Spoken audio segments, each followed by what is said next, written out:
It's yet another presidential election that's put Kenya on the edge. Incumbent Uhuru Kenyatta has been declared the winner, but his rival is refusing to concede defeat. So how will Kenyatta overcome this? And what does it mean for democracy in Kenya? This is Inside Story.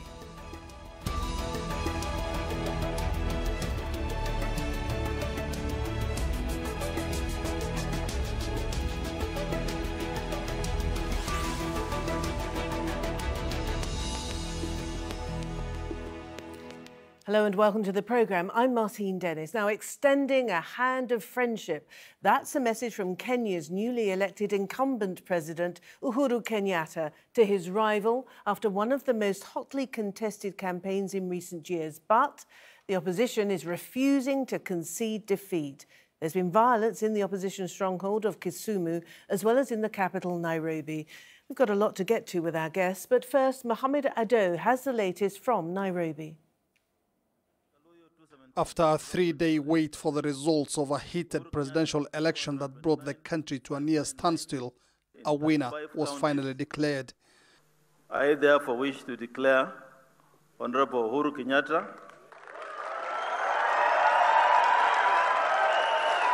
Uhuru Kenyatta won re-election by a significant margin, defeating his long-time opponent Raila Odinga.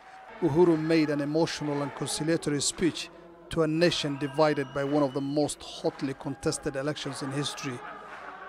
To our brothers who were worthy competitors, we are not enemies. We are all citizens of one republic. As with any competition, there shall always be winners and there shall be losers, but we all belong to one great nation called Kenya, and I extend a hand of friendship. Election officials had spent most of Thursday and Friday verifying results sent into the National Tallying Center from all corners of the country. Moments before the results were declared, agents of the opposition candidate Raila Odinga walked out in protest, saying they did not want to be party to the process of the declaration of the results. They say this is not the last we have heard of this matter. Raila claims the results are fictitious. The long-time opposition leader first alleged that a hacker had gained access to the Electoral Commission's database and then accused the Commission of concealing the actual results, which he said proved he was the winner. The Commission denied both claims but did confirm there had been a failed hacking attempt.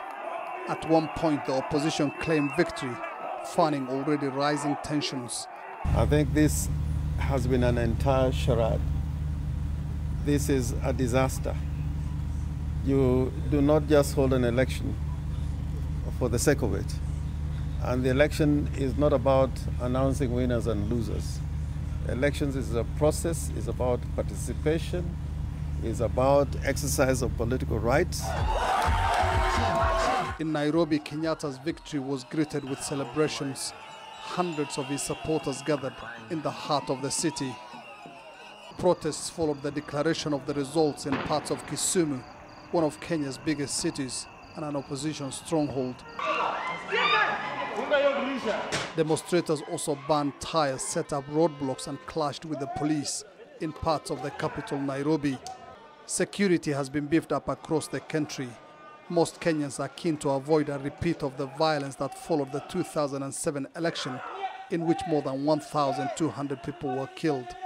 For people here, there is a sense of relief, but without the opposition conceding, also some nervousness about the days ahead. Mohamed Ado, Al Jazeera, Nairobi, Kenya.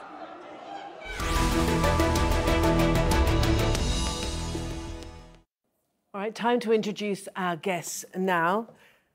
They're all in Kenya, and we start in Nairobi with Joseph Simekha. He's from the Presidential Campaign Secretariat for Raila Odinga in Bomet County. Joining us on Skype, we have Joyce Laboso, who is the National Assembly Deputy Speaker for the ruling Jubilee Party, as well as the newly elected Governor of Bomet County. Also in Nairobi, we have Irungu Houghton, who's Director of Chapter 1. That's a civil society organisation which focuses on governance and accountability.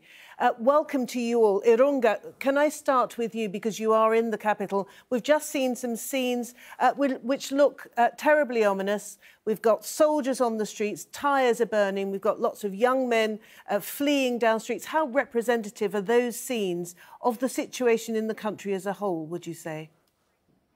Well, I think if you were to isolate it, we've probably got about 3 out of 85 wards in Nairobi that are seeing scenes of this nature. And if you look at it nationally, it's probably 2 of the 47 counties. So it is a fraction of the country, but it is nevertheless very worrying. And we're hearing from the Kenya Red Cross that up to 30 people may have lost their lives since the announcement yesterday. And therefore there is a matter of concern and an urgency for all the political leaders to call on the demonstrators to be non-violent and to restrain from any form of violence on the streets of Nairobi, but at the same time also to call on the police to exercise more restraint and to ensure that they do not use excessive force on civilians. And coming to you, Joseph, when will your coalition, the NASA coalition and Raila Odinga, accept defeat and accept the election results and then put an end to the tension that is costing human lives?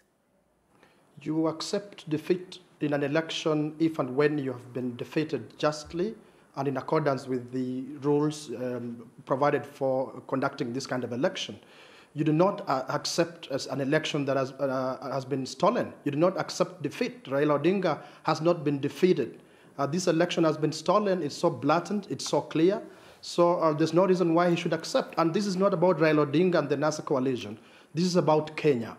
This election was for Kenyans. This decision was for Kenyans, not for Raila Odinga, not for the NASA coalition. And, Joseph, but nobody seems to agree with you. All the international monitors from the African Union, the EU, the Carter Society, led by John Kerry, they all said that the election was conducted in a free and fair manner, that they thought the result was a fair and accurate representation of the will of the people of Kenya. Although international and local observers have a role to play in an election, the responsibility of making decisions in an election is the responsibility of the voters, the citizens, those who are voting. Secondly, the determinant or the standard of freeness and fairness of this election is as prescribed by our constitution, our laws, and our procedures. It's not according to what Kerry thinks. It's not according to what the EU thinks. It's not according to what the African Union thinks. And you know what? This is a very common song that observers sing. For them, for as long as there is a sense of false peace or a false sense of peace, they will tell you that. They will say the election, in spite of a few irregularities, that are true reflection of the will of Kenyans. And the people who are demonstrating right now are Kenyans, aren't they? The people who are getting killed are Kenyans, aren't they? There's a grievance they have. That's why they are demonstrating. And Joyce, coming to you, we've just heard some of the objections coming from Joseph's side in the election. After spending at least $500 million on this election, wouldn't you have expected it to have been a perfect, pristine affair instead of having all these problems that have led to the results being questioned by the opposition and, as we're seeing in the country, people on the streets protesting and, of course, some, unfortunately, losing their lives?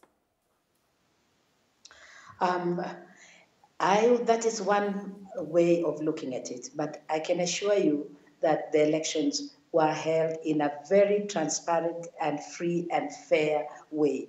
All that the complaints are being made, all of us were seeing the results coming real time. Each person and all the forms that they have talked about. So the physical form that has been signed in every polling center, showing exactly the number of votes that were cast in that polling center, signed by the agents across the country.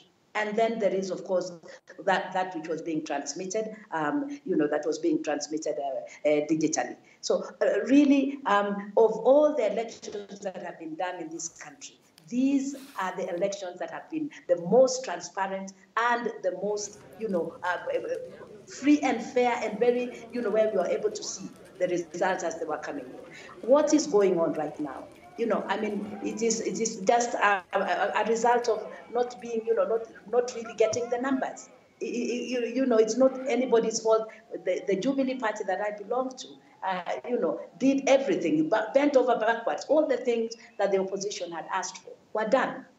So why do you think, really, Joyce, sorry, Joyce, but so why do you think there are so many objections with regard to the procedure of this election, the process? Why are there so many complaints coming from the opposition? It is not so many. It is not so many complaints. It is not so many complaints. Quite clearly, I mean, if the observers, have you read the reports from the observers across the you know, different groups of observers? You know, it's just a disappointment. The fact that they just didn't have the numbers. You know, you don't. It's not like there's a big problem across the country. It is very sporadic and in very, you know, areas that the opposition you know, have. And to me, it is just like an expression of disappointment. But really, the process was very, very clear from the beginning. We got all the information right through. All the time, we had very clear information of what was happening next. And on the screens across the country, everybody was able to follow, you know, the numbers as they unfolded before the you know, before the Kenyans and before the world. Okay, Joseph. So Joyce maintains that the process was followed methodically. The numbers are right. There is integrity in the result. You're just bad losers. No, that is not true, and this was very public, that the process up to voting went on very well. People, you know, queued for long, and people voted in an orderly manner. That's the easy bit, when isn't it? When it came to transmission of results, that is where the problem is. And I will tell you, in some places, polls closed at 5 o'clock in the afternoon, and by 7 minutes past 5, you have results streaming. When would they have counted? You know, when would they have counted? Can polls close at 5 and 7 minutes later you have results? I have a constituency in Western Kenya where even the returning officer told me she was shocked because she could see the results of her constituency on television screens, but she had not yet announced the results. So the problem was not with the process of voting. The election was stolen through manipulation of transmission of the system of transmitting results. So what you are seeing, what Joyce is calling results is not results for this election. Results for this election, most likely Raila Odinga will release them on Monday based on the opposition's tallying system and also based on IEBC's own servers. But what you are seeing on what you saw on our television screens, those were not results. Even the chairman of the IEBC said as much. He said that he would wait until he gets results from the forms on which constituencies record results. All right. But he didn't follow up on his own promise. Irungu, so they relied on these fake numbers. All right. Irungu, from where you're sitting, having observed this, this is the 6th presidential election in Kenya since 1992. Why are they always so bitter? Why are they always contested? And why do they always end up with people losing their lives? I think to be fair, the you know, our elections have always been, I guess, what you call vigorous competitions for political power. The last 2 elections have probably been the most controversial. The one that was clearly infamous was the 2007 election, but also the 2013 election was equally controversial, even if it did not lead to the loss of life that we saw in 2007. But I think what we really need to recognize at this moment is that you know, NASA had a legitimate grievance at the time that they were complaining about the transmission of the results without the accompanying Form 34As and Bs. And I think it was correct for them to argue that the process needed to immediately be verifiable by access to those forms. Those forms were then made available, and I sat in the tallying center for 4 days alongside the presidential agents, and I watched them go through that process. And after 4 days of essentially verification and cross-checking from the ground level up to the tallying center, to be honest, neither the political parties nor the international observers nor the national observers have been able to demonstrate that there were significant variances or differences in the Form 34 that had been signed by the party agents and what was being transmitted. So I think we have to say, on the basis of that alone, that the election results were credible, and until NASA can demonstrate that there has been I guess what you'd call a manipulation of those figures, my view is that the result that we had last night is probably the correct result. On the issues of rigging and I guess what you'd call kind of digital malpractice and cyber insecurity, I think this is yet to be demonstrated, and one of the concerns that I have is the demand that was made just before the announcement by NASA that the IEBC must declare the Right Honourable Raila Odinga the President, and the fact that they continue to maintain that on Tuesday they will announce that he is in fact the President. I think this borders on unconstitutionality and is not a healthy way of concluding this process. I think the position of NASA was much stronger when they requested for the Form 34As, and when they received them, having verified them and not being able to show a significant difference, I think at that point it would have been honourable to concede the election. So, Joseph, the onus now is upon you and your coalition to provide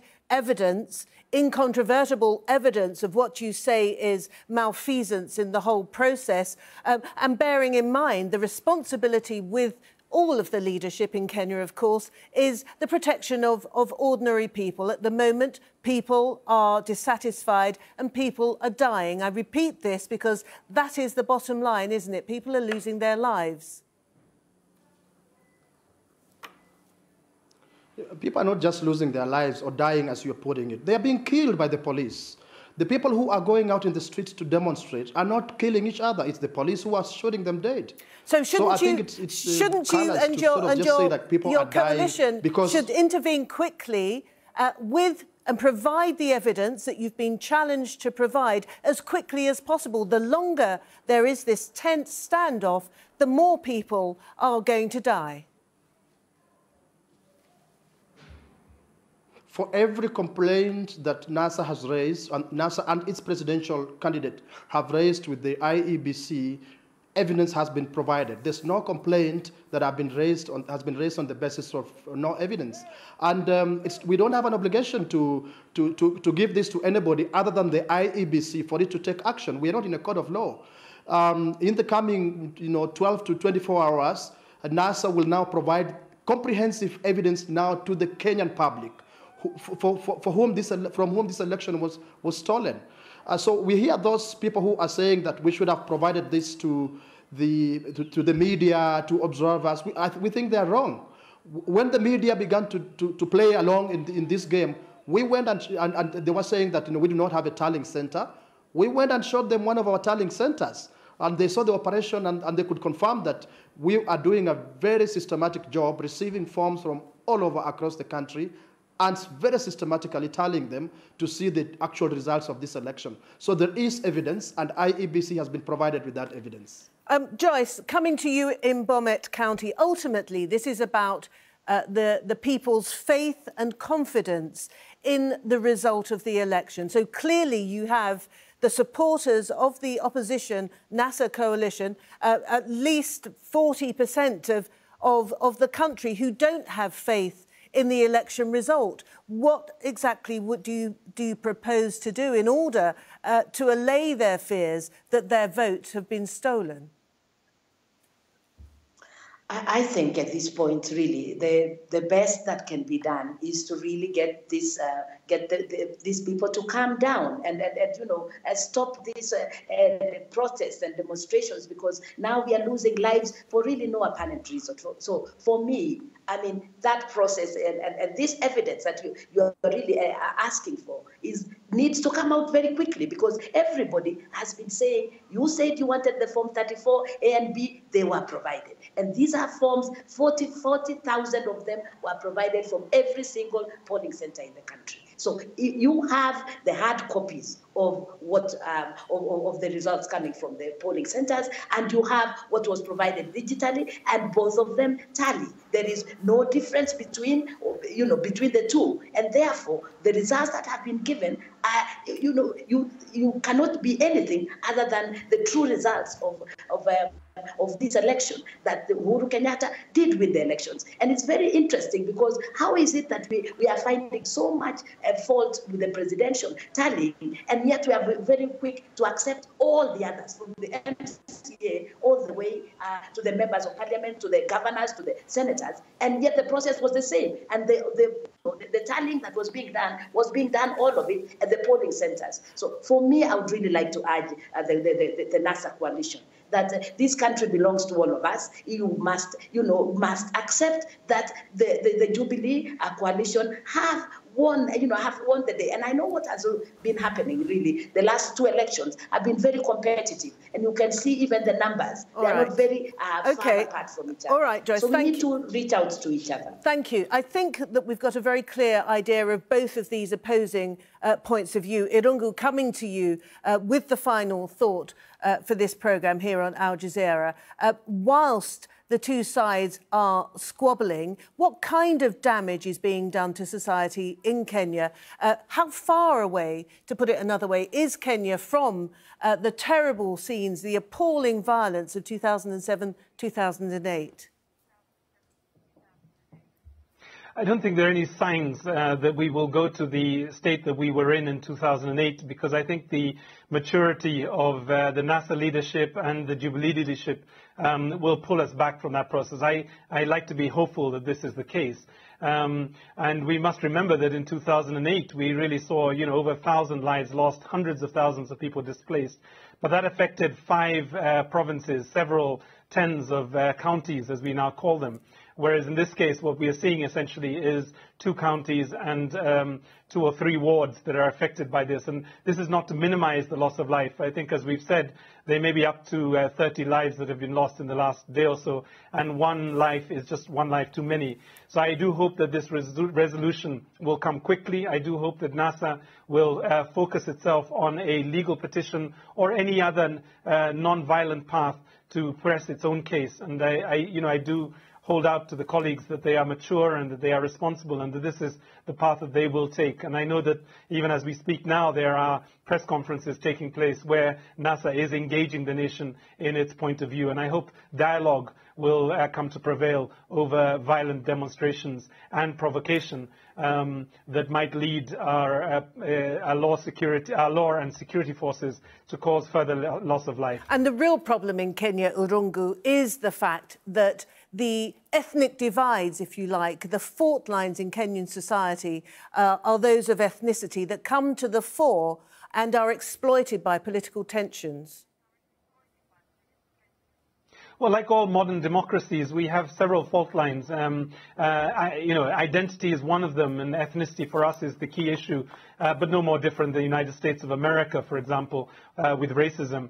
We also have class inequalities and geographical inequalities, and all of those really come into this moment, in a moment of tension, and therefore need to be managed very carefully to ensure that we don't allow that which divides us or that separates us or distinguishes us to divide us, and rather than, I think, as has been said by both the other speakers, as Kenyans, find a Kenyan solution to this problem that hopefully will give us more confidence in elections going forward. All right, can I thank you all at this point then? Joseph Simekha, talking to us from Nairobi, Joyce Laboso, talking to us from Bomet County, and of course, from Irungu, Houghton, also in Nairobi. Thank you all very much indeed. I'm sure this is a conversation that we could have continued for a lot longer. Now, if you want to see that programme again, anytime you like, you can go to the website, aljazeera.com. Should you want more discussion, as I'm sure you will, you can go to our Facebook page, facebook.com/AJ Inside Story. You can also join the conversation on Twitter. Our handle is @AJ Inside Story. I'm at Martine Dennis. From the whole team here in Doha, it's bye for now.